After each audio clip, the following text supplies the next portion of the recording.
Hey guys, this is the video tutorial for my newest sewing pattern, the Cicada Dress. If you don't already have it, you can find it linked in the description below. I'm making the mini version with sleeves, but I'm also going to show you how to do no sleeves, and this pattern also comes in a maxi. It's also finished with the cutest lettuce hem that gives it just a little bit more whimsy, and yeah, I'm a huge fan, so let's get into it. Start by pinning the front and back piece right sides together at the side seams and shoulders. Then sew along those side seams and shoulders with a 3/8 of an inch or 1 centimeter seam allowance. And since this is a knit fabric, we're going to be using a zigzag stitch for all of our seams. Once you've completed those seams, it's a good time to try on the dress. Just in case you need to take it in anywhere, it's a good place to stop and do that. Then you can go ahead and finish those edges with a zigzag stitch or serger and press the seams to the back. Now we'll just put the dress to the side and grab the sleeve pieces. Each sleeve should have a notch in the center of the sleeve cap and also on the front side of the sleeve. So when you fold them right sides together, make sure that those pieces are mirrored. Then you'll have a clear left and right sleeve. Then you can fold those sleeves over right sides together and sew along the raw edge with a 3/8 of an inch or 1 centimeter seam allowance. Once that's done, you can finish the raw edge with a serger or zigzag stitch. Now we're going to grab the dress and we're going to make sure that it is inside out, and then we're going to grab the sleeves and make sure that those are right side out so that we can pin the sleeves to the armholes right sides together. Use the seams and notches to help you set in your sleeve evenly. I started by aligning the side seam of the sleeve with the side seam of the dress. Then I aligned the notch on the front of the sleeve cap with the notch on the front of the dress armhole. Then I aligned the center notch on the sleeve with the shoulder seam. You can obviously add as many pins as you want. Once that's all pinned in place, you're going to sew that with a 3/8 of an inch or 1 centimeter seam allowance. And of course, repeat with the other sleeve. If you're making a sleeveless version, don't worry, I haven't forgotten about you. We will get to armhole binding after we do the neckline.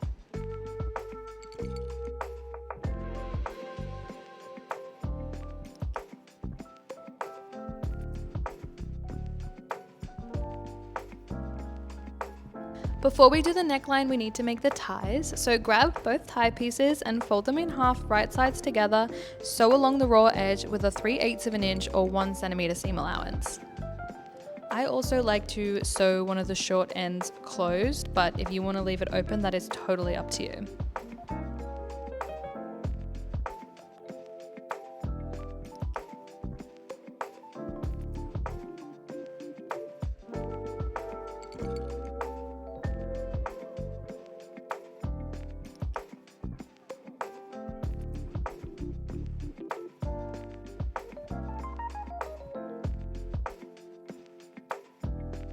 Now just grab a loop turner so that you can turn those bad boys right side out. I honestly used to hate using a loop turner before I started sewing with knit fabrics because I was sewing with cotton and linen. It would always fray and I would lose hold of the little piece that I was holding on the end, but with knits, it's actually really easy to use a loop turner.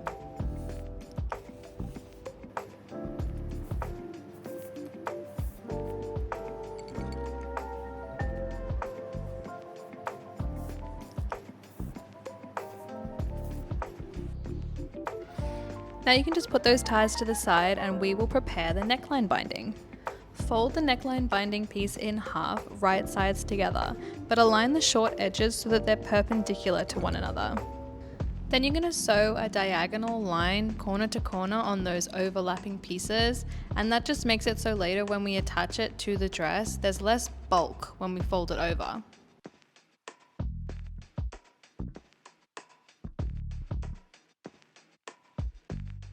Then you can just trim off that excess corner and press the seam open.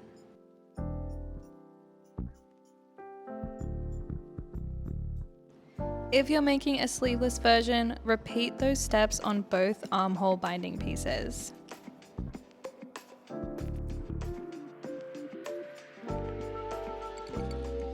Okay, back to the neckline. Next up, we're going to pin those ties to the notches on the back of the shoulders. Now you can pin the binding to the neckline right sides together. You're only going to pin it in 4 places: the center back, the center front, and then roughly halfway between those 2 points on both sides of the circle.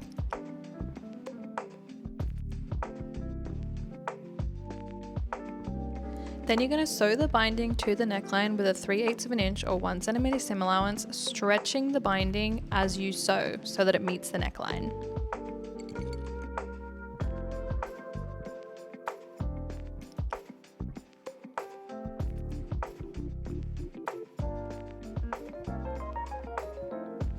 As you can see, I'm just sewing bit by bit, stretching the binding as I go. And make sure that you're only stretching the binding piece. Don't stretch the neckline underneath at all, otherwise you'll end up with a wavy neckline.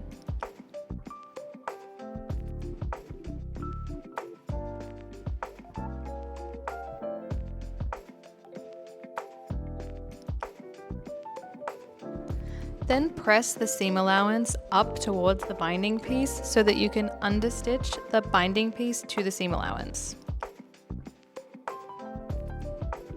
So you can see here I am just top stitching that binding to the seam allowance as close to the seam as possible. And this step requires absolutely no stretching. Don't stretch the binding, don't stretch the neckline, just top stitch.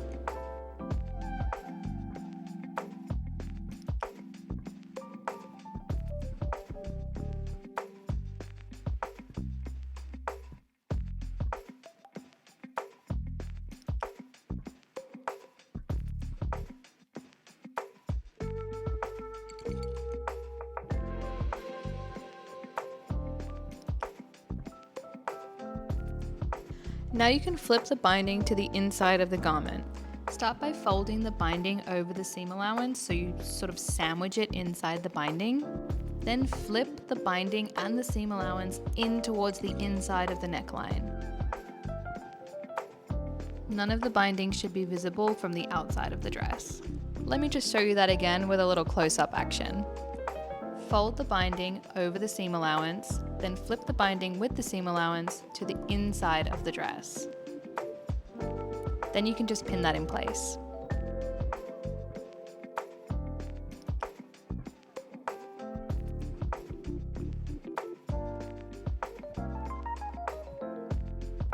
And we are ready to sew. Okay, so swap to a twin needle and working from the right side of the garment, top stitch around the neckline. Stitch slowly and check that you're catching the binding underneath as you go. And remember, if you are using a twin needle, you can switch back to a regular straight stitch. If you're making a sleeveless version, you can repeat the exact same steps you used on the neckline to attach the armhole binding to the armholes. Pin it in 4 places, stretch as you sew, then understitch and flip it all inside. Now we're going to hem the sleeves and the hemline of the dress using a lettuce hem. To create a lettuce hem, switch back to a regular stretch needle and set your machine back to a zigzag stitch. Place the fabric under the presser foot and align the edge so that the needle catches the fabric on the left swing but falls just off the raw edge on the right swing. As you sew, stretch the fabric firmly in front and behind the presser foot. This is what creates that ruffle effect. When you let go of the fabric, the edges will spring back and wave up into that signature lettuce finish. Now repeat that for the sleeves and the hemline and you're done, baby!